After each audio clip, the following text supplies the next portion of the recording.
"Ma'am, this lounge is for premium guests only." He didn't even look at my boarding pass, just my skin. His tone was the real sign. Not harsh, just indifferent, measured.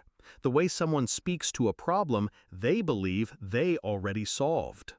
I glanced past him. Two white men in polo shirts, no visible tags, no challenge. They walked in. I stayed outside. I let silence fill the space between us. He shifted on his feet. My boarding pass, first class, Group 1, Platinum member status, remained untouched in my hand. I could have made a scene, could have raised my voice. Instead, I looked at the name on his badge. Reed. Then I smiled. It was not a happy smile. It was the smile I wear when I decide not to forgive. I was supposed to be invisible. That's what Reed saw. A black woman alone. No makeup, no diamonds, no entourage. Just tailored slacks, a quiet posture, and the kind of confidence he mistook for passiveness.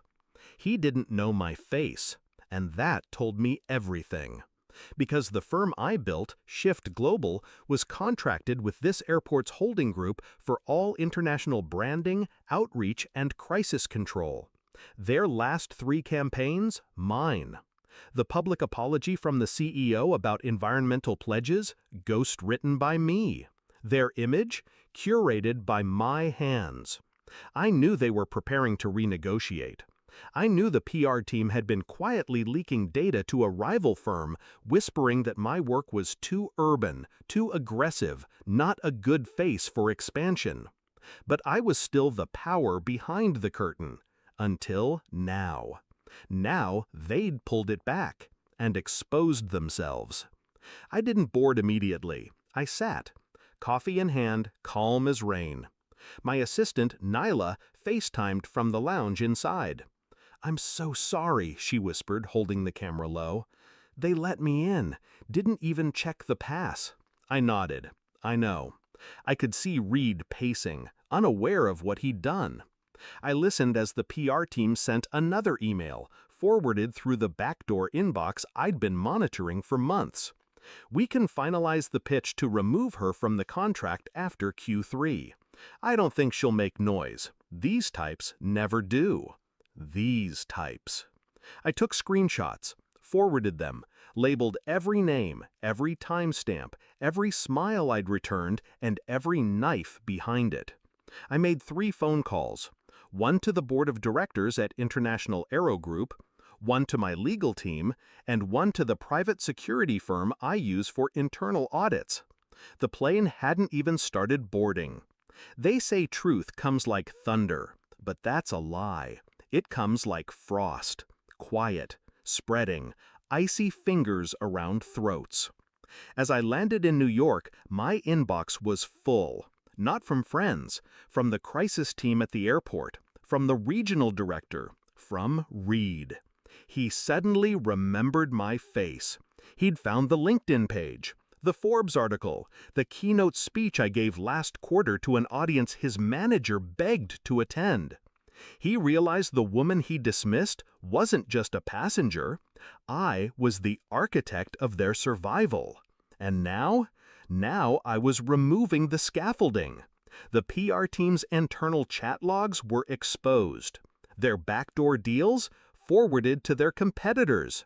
Within 1 hour, 5 employees were placed on administrative leave. By the second hour, a public statement was drafted by my replacement team. I didn't even need to write it. I just approved it. With one word, proceed. They begged for a meeting, so I gave them one, a conference call, cameras on, their faces pixelated, voices strained. The head of PR, Scott, started apologizing before the call even began. This was a terrible mistake. No, I cut him off. This wasn't a mistake.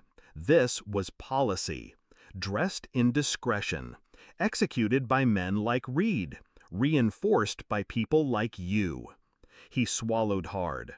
I didn't raise my voice. I never do. "I've already signed a new contract with your competitors," I said.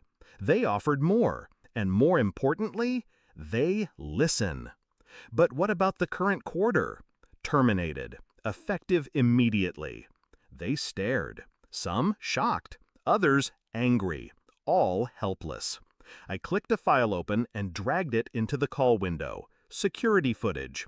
Reed waving two men in, turning me away, ignoring my pass. This, I said, is your legacy. They didn't respond, and I didn't wait for them to. I stood in the terminal the next day. Different city, different gate. Same silence. But this time, I walked into the lounge. No questions, no glances, no Reed. I didn't celebrate, didn't post, didn't vent. Some stories don't need to go viral. Some stories are better served quiet, like a knife sliding into velvet. Let them guess what I'll do next. Let them remember the face they didn't recognize. Because in a world obsessed with noise, power whispers. And I never raise my voice when I'm holding the knife.